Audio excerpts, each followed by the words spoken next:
Alright, this thing right here is a work in progress. I was trying to use some concrete blocks from the construction project and they wouldn't stay level, so I had to get the cinder blocks. Now my board that I'm using to prop up the bucket has been caught on fire. Put too much wax in here, so now I'm taking it out. I'm going to cook it a little at a time like you're supposed to. Maybe some people on here, damn needle, I gotta kill it. Maybe some people on here will filter it and cook it in the same process. But the guy from North Carolina, he would do 2 steps, and I like what he did. That's the way I'm gonna try it. Probably don't have enough water down in there. That's close to enough. I'm cooking this old brick. I've already cooked it once. I'm gonna cook it 2 or 3 times. It's pretty nasty. A lot of these frames I got from this wax I got out of frames where the hive had absconded, and wax is kind of nasty because it had beetles and wax moss all in there. All you got to do is just filter it a few times, or if you're going to use it on your frames, it ain't got to be as pretty. But if you want to use it for lipstick or soap or cosmetics, you got to filter it.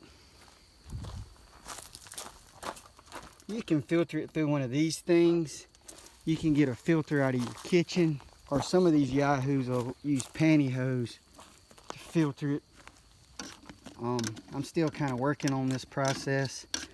I got my fire, I guess kind of like the moonshiners do, except I don't got an igloo. I just got this thing. It's a work in progress. It's my first time.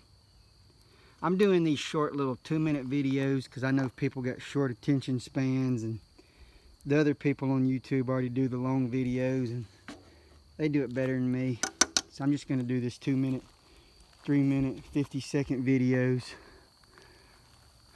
Kind of walk over here to my bee yard and show y'all my projects for the winter time while that wax is cooking down.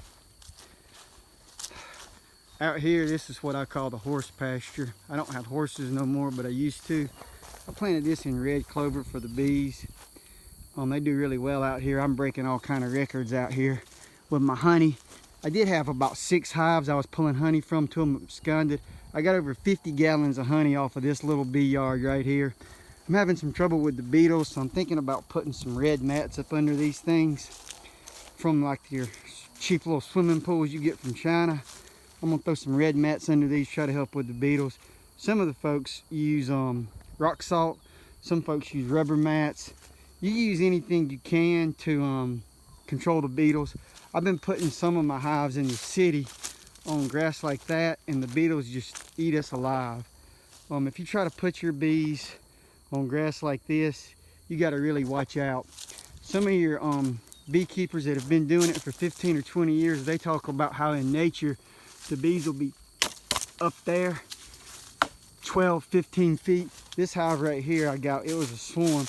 It was at the top of a tree, probably 8 feet up in the air. So when I have them in these boxes, I have them so much closer to the beetles. If they're in nature, they can get